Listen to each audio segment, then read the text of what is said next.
সাংবাদিক সম্মেলনে উপস্থিত সমস্ত সাংবাদিক ভাইদের আমি ধন্যবাদ জানাচ্ছি। আজকের এই সাংবাদিক সম্মেলনের মূল উদ্দেশ্য এই নির্বাচন কমিশন যেভাবে বিজেপির অঙ্গুলি হেলনে কাজ করছে তারই প্রতিবাদ আজকে আমরা এই সাংবাদিক সম্মেলনের মধ্যে দিয়ে জানাচ্ছি। আমরা 2023-এর আগে পর্যন্ত আমরা জানতাম যে নির্বাচন কমিশনের নিযুক্তির জন্য যে প্যানেলটা, সেই প্যানেলে থাকতেন prime minister of India, leader of opposition of parliament এবং honourable chief justice of supreme court. এই তিনজনের একটা প্যানেল ছিল। ওনারাই ঠিক করতেন যে নির্বাচন কমিশনে কারা কারা চিফ ইলেকশন কমিশনার হবেন এবং কারা কারা বাকি দুজন ইলেকশন কমিশনার হবেন। কিন্তু 2023-এ লোকসভায় সংসদে একটা বিল এনে বিজেপি আইন একটা পাস করালো যে অনারেবল সুপ্রিম কোর্টের চিফ জাস্টিসকে রাখা যাবে না ওই প্যানেলে। ওনার বদলে একটা ক্যাবিনেটের মিনিস্টার আসবেন। তাহলে প্রাইম মিনিস্টার অফ ইন্ডিয়া উনিও বিজেপির লোক আজকের দিনের, এবং যিনি ক্যাবিনেটের মিনিস্টার উনিও বিজেপির লোক। তাহলে একটা লিডার অফ অপোজিশনের কোনো কিছু করার অধিকার থাকছে না। এনারা দুজন মিলেই এই জ্ঞানেশ ভারতী, যিনি চিফ ইলেকশন কমিশনার, এবং আরও যে দুজন ইলেকশন কমিশনার আছেন তাকে ওনারাই নিযুক্ত করেছেন। আমরা আজকে এই সাংবাদিক সম্মেলনে আমরা 4টি নির্বাচনী এলাকার পুলিশ কমিশনার অবজারভার, আমরা মালদার যিনি 4টি নির্বাচনী এলাকার যিনি পুলিশ অবজারভার জয়ন্তকান্ত আসল রূপ ফাঁস করেছি, ওনার স্ত্রী বিহারের একজন সক্রিয় বিজেপি নেত্রী, এবং খবরে প্রকাশ তিনি বিজেপির টিকিটে লোকসভা নির্বাচনে প্রতিদ্বন্দ্বিতা করার মুখে দাঁড়িয়েছিলেন। ওনাকে দায়িত্ব দেওয়া হয়েছে মালদার 4টি নির্বাচনী এলাকার পুলিশ অবজারভার হিসাবে। ওনার শুভ নাম জয়ন্তকান্ত। আমরা মধ্যমগ্রামের সাধারণ অবজারভার অরিন্দম ডাকওয়ার কীর্তি ফাঁস করেছি, যিনি এখন বর্তমান বিজেপি মুখ্যমন্ত্রীর ব্যক্তিগত সচিব হিসাবে কাজ করেছেন। আমরা বালিগঞ্জের সাধারণ অবজারভার গন্ধম চন্দ্রচূড় কীর্তি ফাঁস করেছি, যার বিরুদ্ধে যৌতুক নিরোধক আইনের অধীনে যৌতুক নির্যাতনের মামলা নথিভুক্ত রয়েছে। আর আজ আমরা উত্তর দিনাজপুরের জেলা শাসক বিবেক কুমারের কীর্তি ফাঁস করছি, যার বাবা বীরেন্দ্র কুমার সিং নবীনগরের প্রাক্তন জেডিইউ বিধায়ক এবং ঔরঙ্গাবাদের প্রাক্তন সাংসদ, উল্লেখ জেডিইউ এনডিএর ভোটের অন্যতম গুরুত্বপূর্ণ শরিক দল। এই প্রতিটি পক্ষপাতমূলক নিয়োগে ফাঁসের ঘটনায় দেখা যাচ্ছে নাম আলাদা কিন্তু নকশা একই নির্বাচন কমিশন একই সুবিধাভোগী। এটা কোনো অনিচ্ছাকৃত ভুল নয়, এটা একটা সুপরিকল্পিত চক্রান্ত, একটা সুপরিকল্পিত একটা ব্যবস্থা বিজেপিকে জিতিয়ে দেওয়া। উত্তর দিনাজপুরের জেলা শাসক হলেন 2016 ব্যাচের আইএএস বিবেক কুমার। জ্ঞানেশ কুমার হলেন অমিত শাহর লোক।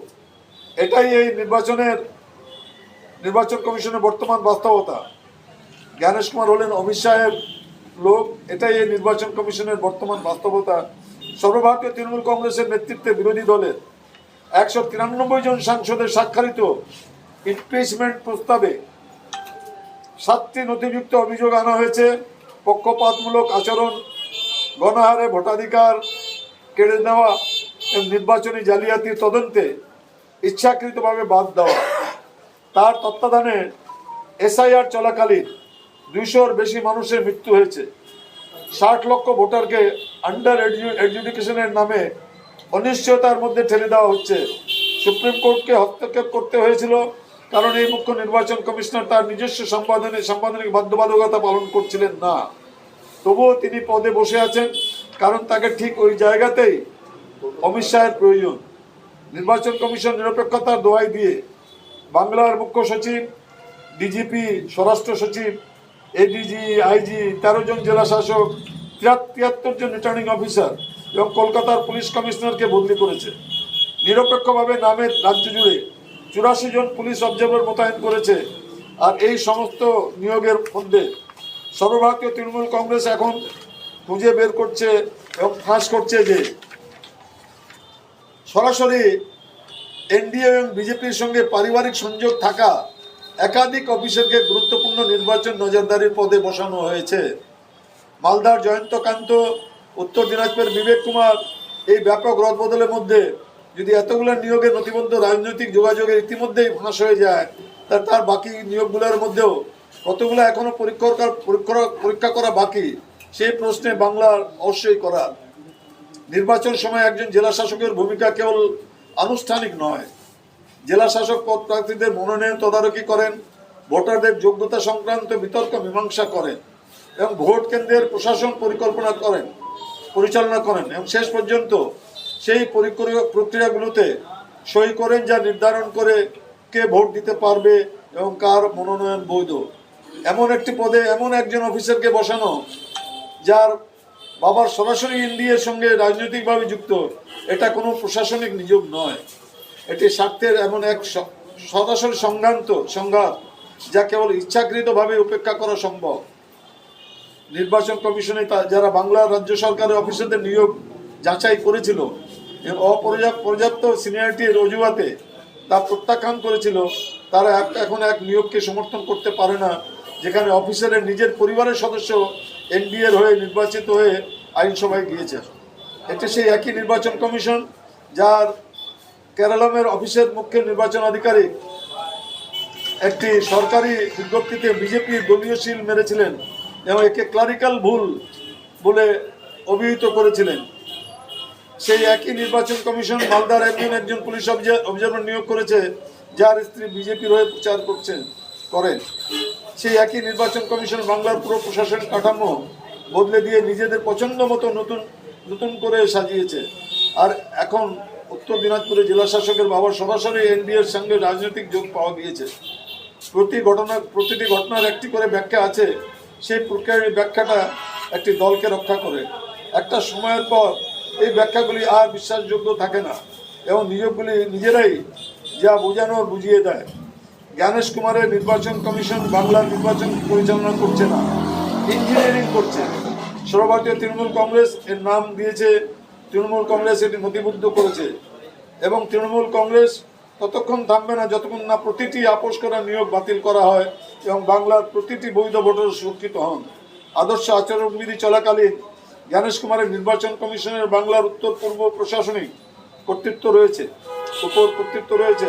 তারা এই কর্তৃত্ব দাবি করেছিল, এর জন্য আদালতে লড়াই করেছিল এবং তারা এই কর্তৃত্ব ব্যবহার করে নিয়মতান্ত্রিকভাবে বাংলার প্রশাসনিক কাঠামো ভেঙে দিয়েছে।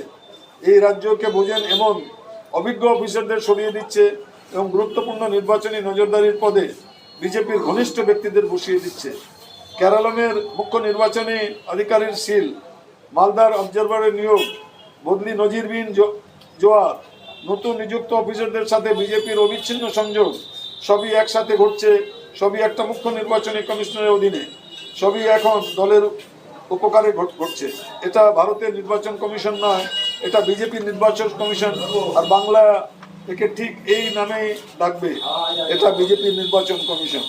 সর্বভারতীয় তৃণমূল কংগ্রেসের প্রতিটি স্তরে এই নির্বাচন কমিশনের বিজেপি আঘাতের বিরুদ্ধে লড়াই করেছে। সুপ্রিম কোর্টে, সংসদে ইমপিচমেন্ট প্রস্তাবের মাধ্যমে, রাস্তায়, মুখ্য নির্বাচনী আধিকারিকের অফিসে, আর এখন সংবাদ সম্মেলনের টেবিলে আমরা এই লড়াই চালিয়ে যাব। কারণ আজ বাংলায় যা ঘটছে, প্রশাসনিক কাঠামো ভেঙে দেওয়া, পক্ষপাতমূলক নিয়োগ, নিয়মতান্ত্রিকভাবে ভোটাধিকার কেড়ে নেওয়া, যা কাল প্রতিটি বিরোধী শাসিত রাজ্যে ঘটবে যদি না এখনই এটি প্রতিবাদ করা হয়। তো আমরা এই সাংবাদিক সম্মেলনের মাধ্যমে বিস্তারিতভাবে যারা আমাদের জেলায় উত্তর দিনাজপুরে যিনি জিএমের দায়িত্ব পেয়েছেন ওনার সম্বন্ধে বললাম, জয়ন্তকান্ত যিনি মালদার পুলিশ অফিসার ওনার সম্বন্ধেও জানালাম। কেরালামে যে আপনারা দেখলেন যে কেরালামে ওই সিল মারা, বিজেপির সিল মারা মুখ্য নির্বাচনী কমিশনের আধিকারিক চিঠি, এগুলো আপনাদের মাধ্যমে আমরা প্রতিবাদ করছি। এই প্রতিবাদটা আমরা একদম রাস্তায় নিয়ে যাব। আমাদের মুখ্যমন্ত্রী মাননীয় মমতা বন্দ্যোপাধ্যায় সুপ্রিম কোর্ট পর্যন্ত নজিরবিহীনভাবে উনি লড়াই করেছেন। আমরা প্রথম থেকে আমরা সচেতন ছিলাম যে আমাদের এই চক্রান্তটা বিজেপি করবে, এই জন্য আমরা এই ডিলেশনের ব্যাপারটা সবসময় আমরা সজাগ ছিলাম। কিন্তু পরবর্তীকালে আমরা যেটা দেখলাম, এলডি কেস, লজিক্যাল ডিসক্রিপেন্সিস কেসের মাধ্যমে জুডিশিয়াল অফিসারদের যে দায়িত্বটা দেওয়া হয়েছে, ওনারা কতদিন এই লজিক্যাল ডিসক্রিপেন্সিগুলো ওনারা শর্ট আউট করবেন সেটা এখনও আমরা বুঝে উঠতে পারছি না। লজিক্যাল ডিসক্রিপেন্সি মানে আমরা বুঝি স্পেলিং মিস্টেক আছে, হয়তো তাদের টাইটেলের ভুল আছে। আমরা একসময় এই এসআইআর যখন শুরু হয়েছিল তখন আমাদেরকে পরিষ্কারভাবে বলা হয়েছিল যে যাদের 2002-এর ভোটার লিস্টে যাদের লিঙ্কেজ আছে তাদের কোনো কাগজ দেখাতে হবে না। লিঙ্কেজ বলতে তার বাবা মার নামও যদি 2002-এর ভোটার লিস্টে থাকে তাহলেও সেটা, তার ঠাকুরদা বা ঠাকুরমার নাম যদি থাকে 2002-এর ভোটার লিস্টে সেটাও লিঙ্কেজ। কিন্তু আজকের দিনে আমরা দেখেছি যারা 2002-এর ভোটার লিস্টে ভোট দিয়েছে তাদের নামও এলডি কেসেসে আছে। আমার এখানে ব্লক প্রেসিডেন্ট আছেন, ওনার নামও এলডিতে আছে। আমাদের এখানে মন্ত্রী আছেন গোলাম রব্বানী সাহেব, ওনারও লজিক্যাল ডিসক্রিপেন্সি কেসে আছে। তো এরকম নজিরবিহীনভাবে অনেক বিএলওরা আছেন, ওনাদেরও নাম লজিক্যাল ডিসক্রিপেন্সিতে আছে। তো এগুলার আমরা তীব্র প্রতিবাদ করছি এবং আমাদের দল থেকে এটা পরিষ্কার আমরা বলেছি যে কারো ভোটাধিকার যেন কারো খর্ব না হয়, সবাই যেন ভোটটা দিতে পারে। এই ব্যাপারে আপনাদের মাধ্যমে আমরা অনারেবল সুপ্রিম কোর্টের কাছে আমরা অ্যাপিল করছি যে অনারেবল সুপ্রিম কোর্টও দেখুক যে কারো যেন ভোটাধিকার খর্ব না হয়, সবাই যেন ভোটটা দিতে পারে। দাদা, আপনার কাছে যেটা প্রথম প্রশ্ন আমাদের, আপনারা এই মুহূর্তে দেখতে পাচ্ছেন কৌশিক গুণ এবং ব্লক সভাপতি জাকির হোসেন, সেখানে ডিএম এর ছবি, মিষ্টি খাওয়ানোর ছবি দেখাচ্ছেন, নীতিশ কুমার এবং আরেকজন তার বাবা যিনি হচ্ছেন নেতা তার ছবি দেখতে পাচ্ছেন। তাহলে আপনারা কি মনে পাচ্ছেন যে বিজেপি নির্বাচন কমিশনকে হচ্ছে প্রোরোগেট করে সেখানে বিজেপির একজন কোন লোককে আপনার হচ্ছে ডিএম হিসাবে বসিয়ে দিয়েছে, বিবেক কুমারকে, একজন তো আইএএস অফিসার? এই কারণেই তো আমাদের এটা আজকের এই সাংবাদিক সম্মেলন করা। আমরা তো প্রমাণ করে দিচ্ছি যে বিজেপির একটা লোককেই উত্তর দিনাজপুর জেলায় ডিএম হিসাবে বসানো হয়েছে। সেটা তো আমরা ছবির মাধ্যমেও আপনাদেরকে দেখাচ্ছি, আপনারাও নিশ্চয়ই এটাকে দেখাবেন সব জায়গায়। এটাই আমরা প্রমাণ করছি যে জেলা সমাহর্তা যিনার হাতে অনেক ক্ষমতা থাকে, ওনার জেডিইউর সঙ্গে ওনার যে একটা পারিবারিক পলিটিক্যাল রিলেশনশিপ আছে সেটা তো আমরা প্রমাণের মাধ্যমে, ডকুমেন্টারি এভিডেন্স দিয়ে আমরা ছবির মাধ্যমে দেখাচ্ছি। আপনারা কি লিখিতভাবে নির্বাচন কমিশন? নিশ্চয়ই আমরা ইলেকশন কমিশনের কাছে আমরা লিখিতভাবে জানাবো। আমাদের এরপর দল আমাদেরকে যে সিদ্ধান্ত দেবে, দল যে সিদ্ধান্ত দেবে সেই হিসাবে আমরা কাজ করব। আচ্ছা, দ্বিতীয় প্রশ্ন আপনার কাছে, আজই 83 জন ভিডিও এবং AROকে হচ্ছে হঠাৎ করে নির্বাচন কমিশন বদলি করে দিয়েছে। তাৎপর্যপূর্ণভাবে গোয়ালপুকুর যে আপনার জেলার মধ্যে পড়ে, আপনি জেলা সভাপতিও, সেখানে 2026 সালে 25 সালে একজন WBCS অফিসার যিনি এখনো ভিডিওশিপ খাটেনি কোথায়, তাকে নিয়োগ করে দেওয়া হয়েছে। এ তো রীতিমতো হচ্ছে মগের মুলুকের মতো। তিনি কি করে নির্বাচন পরিচালনা করবেন? 1 বছর হয়েছে নিয়োগ। আমি আজকে সাংবাদিক সম্মেলন শুরু করার আগে বলেছিলাম যে নির্বাচন কমিশন কিভাবে নিযুক্ত হয়েছে। আমরা আজকে আপনাদের মাধ্যমে অনারেবল সুপ্রিম কোর্টের কাছে আমাদের একটা অ্যাপিল, যতগুলা এলডি কেসেস আছে, লজিক্যাল ডিসক্রিপেন্সি তথ্য সংক্রান্ত যেগুলো ভুল আছে সেগুলা ইমিডিয়েট অনারেবল সুপ্রিম কোর্ট সবার জন্য এই প্রক্রিয়াটা যেটা আছে আন্ডার এডজুডিকেশন বলে যেটা আছে, এটা ইমিডিয়েটলি জুডিশিয়াল অফিসারদের অনারেবল সুপ্রিম কোর্টের মাধ্যমে নির্দেশটা দেওয়া হোক যে এই অনারেবল এডজুডিকেশনের ব্যাপারটাকে ইমিডিয়েট এটাকে ডিসপোজাল করা হোক। বাদ বাকিটা আমরা রাস্তায় নামবো, রাস্তায় যেভাবে দল আমাদের নির্দেশ দেবে আমরা প্রতিবাদ করবো। আমাদের মূল যেটা অভিযোগ যে নির্বাচন কমিশন নিরপেক্ষ নয়। নির্বাচন কমিশন দিল্লি সরকারের উংলি হিলনে কাজ করছে। নরেন্দ্র মোদী, অমিত শাহ যেভাবে পরিচালনা করছেন নির্বাচন কমিশন, সেইভাবেই পরিচালনা হচ্ছে। তাকে এটা বিস্তারিতভাবে আমাদের জেলা সভাপতি আপনাদের বললেন যে ওকে জ্ঞানেশ কুমারকে নিয়োগ করার জন্যই চিফ জাস্টিস যে নির্বাচন কমিশনের একটা সদস্য ছিলেন 3 জনের মধ্যে একজন, তো তাকে বাদ দিয়ে মেজরিটিটা বিজেপির যাতে হয় তার জন্য তারা চিফ জাস্টিসকে বাদ দিয়ে দিলেন। না হলে অপোজিশন লিডার আর চিফ জাস্টিস মিলে একটা নিরপেক্ষতার সম্ভাবনা, মানুষের মধ্যে ধারণার সম্ভাবনা ছিল যে বিরোধী দলনেতা থাকবে, চিফ জাস্টিস থাকবে, তো তাদের নিয়োগে নিরপেক্ষতাভাবেই ইলেকশন কমিশন হবে। তো সেটা না করার জন্যই তো ওরা আগে এই কাজটা করেছে, আর এটা করার পরে টার্গেট করেছে বাংলাকে। বাংলার সঙ্গে অন্যান্য রাজ্যেও ভোট হচ্ছে, আরও 5টা রাজ্যে ভোট হচ্ছে, তার ভোট প্রক্রিয়ার বাংলার সঙ্গে মিলান একদম মিলবে না। ওদের লক্ষ্য হচ্ছে পুরো মেশিনারি, প্রশাসনিক মেশিনারিকে খাটিয়ে বাংলা থেকে তৃণমূলকে হারাতে হবে। কারণ মানুষের রায়ে তৃণমূলকে বাংলায় হারানো যাবে না। মানুষের রায়ে, মানুষের ভোটে তৃণমূলকে কখনো পরাস্ত করা যাবে না। মানুষ ভোট দিলেই তৃণমূল জিতবে, কারণ পুরো বাংলায় তৃণমূলের সঙ্গে আছে, মমতা ব্যানার্জি, অভিষেক ব্যানার্জির সঙ্গে আছে। তাই তারা এই চক্রান্তগুলো করছে। যেমন আমাদের ডিএম সাহেব, আমাদের জেলা সভাপতি বললেন, তিনি বিহারের একজন জেডিইউর এমপি, তার একজন ছেলে। তো আপনি যখন এখানকার ডিএমকে সরালেন, নিরপেক্ষভাবে যদি নির্বাচন চাইছিলেন, তাহলে একজন নিরপেক্ষ মানুষকে কেন দিলেন একটা দলের? তার মানে আপনারা আগে থেকে চক আউট করে রেখেছেন কোন পুলিশকে কোথায় দিবেন। কে মধ্যপ্রদেশে জমি কেলেঙ্কারি করেছিল, তাকে বিজেপি বাঁচিয়েছে, তাকে নিয়ে আসছে বাংলার নির্বাচনের জন্য।